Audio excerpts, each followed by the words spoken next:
So welcome to the Energy Healing Lifestyle Journal Self-Care Challenge. My name is Robin Nutt, and I'm your host of the channel and the founder of the EnergyHealingSchool.com. I'm going to walk you through my journaling process and share some real-life examples along the way as we do it right.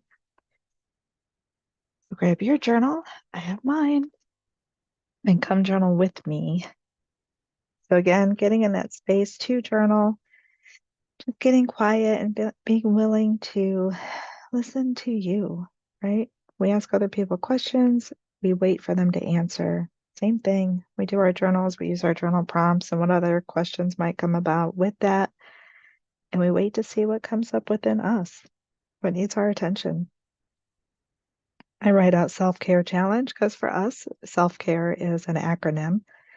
And today we are focusing on the letter E. So Tuesdays we do letter E for emotions, which is also emotions in my healing system of best you. So if you spelled out best you, the E in best is also emotions because it's really important, right? It's literally energy in motion, which is all governed by our sacral chakra. So we are making those connections with our sacral chakra energy. Then I write out the journal prompt. And again, wait to see what comes up. So this week, they're kind of generalized questions focusing on our chakras, the main 7 chakras for each day, because I'd like to make the connections more and have it into our awareness on how codependency affects the energy in each one of our chakras and our relationships in our life. I think we know it does, but let's really delve in and let's personalize it and ask you, right? See what's going on, check in with you, how it's affecting your chakras specifically, right? What do you notice? What do you have going on? Is there a connection or a correlation between these codependency patterns and your chakra system? So with that being said, the journal prompt, writing that out again, how does codependency affect your sacral chakra? So since we're talking about sacral chakra today, so when I think about, we talked a little bit yesterday about being in that fight, flight, freeze mode, right? The stress response or survival mode is another good word for it. So what are your emotions like when you're in survival mode? And some that came up for me was just like on edge, stressed, anxious, depressed, overwhelmed, burned out,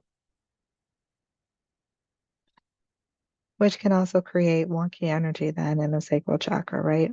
It could get all heavy and gunky, like blocking it up. So the energy is just stagnant and not flowing as it should be.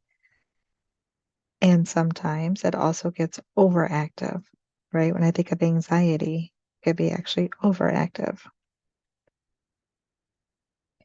Some of the other things that correlate made me think of like low creativity. I don't personally see myself as a real creative person. Of course, when I think of creativity, I often think of art. Just don't have that, at least not natural talent of drawing or painting or color, or even coming up with something, right, to create in that aspect. Did I forget sometimes that creativity isn't always directly connected with art? We create in other ways, right? So then I was thinking of manifesting. So then taking a step back and looking at what are you manifesting? What am I manifesting, right?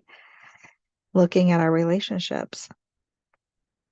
Relationships are a good indicator. We spend a lot of time focusing on our relationships, don't we? Relationships with our significant others or our family members, our kiddos, our parents, friends, whomever, clients.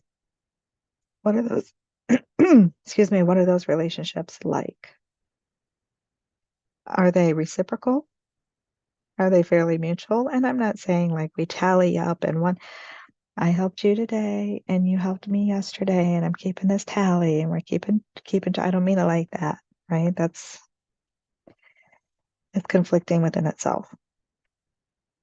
But generally, does it feel like there's inflow and outflow? Does it feel like the energy moves back and forth between both of you? Blah, blah, blah.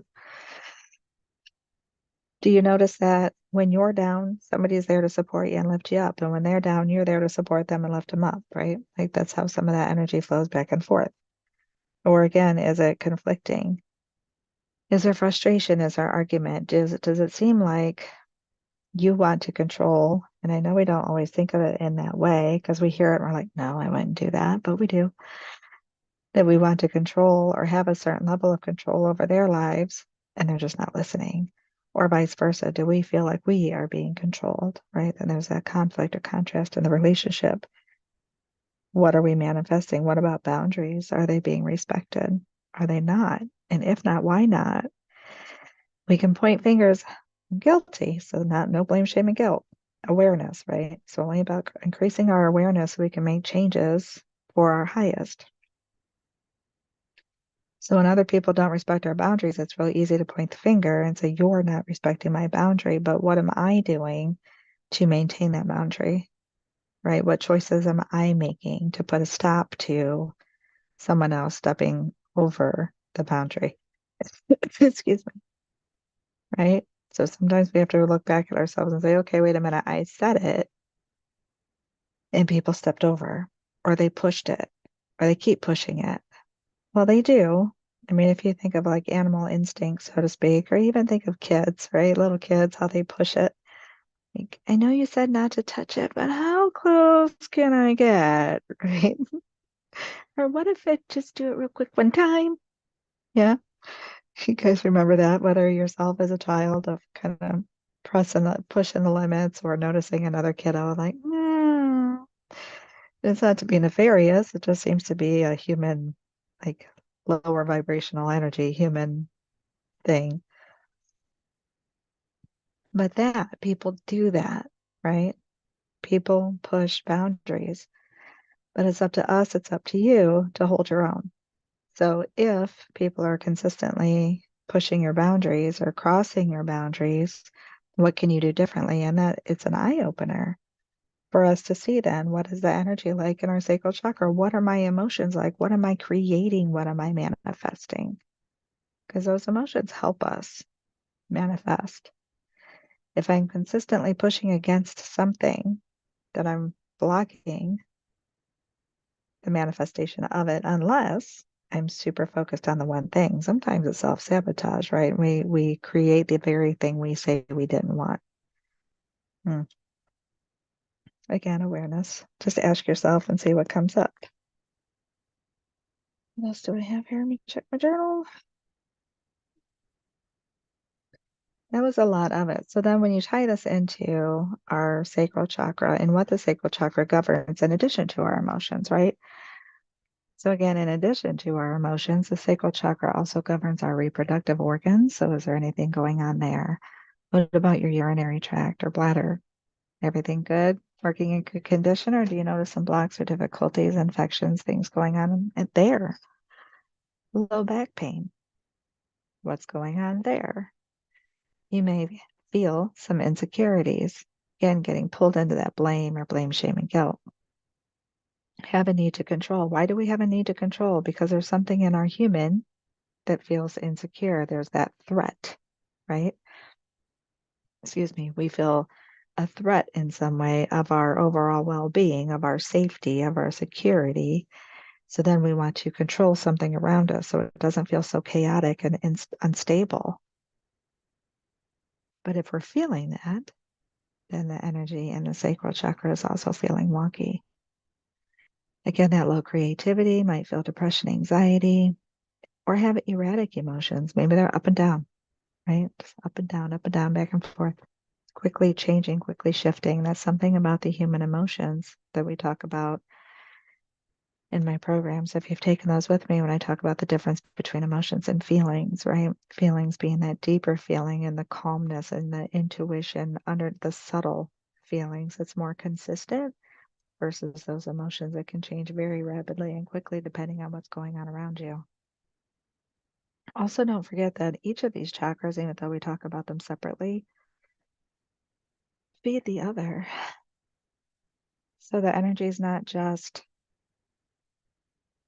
kind of stuck in one area. So it's not like I have, so you can see the heart. So I'm going to say it here. It's not like in the heart chakra, it's only this little space right here. And there's no, everything's just right. No, energy flows up, down, in, out, all around. It's just a way of making some connections. They overlap.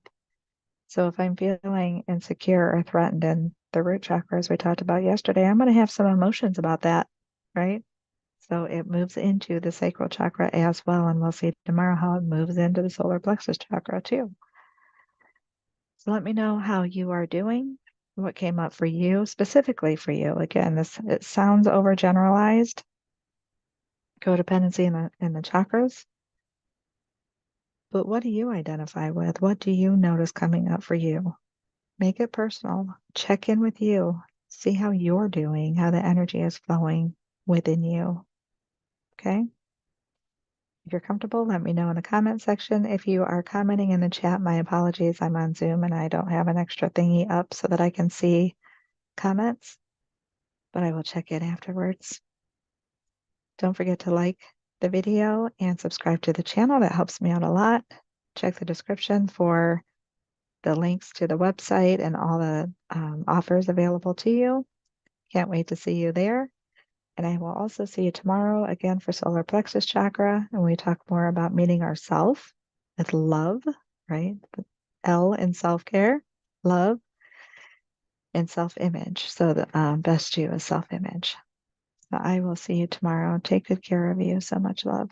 Bye, guys.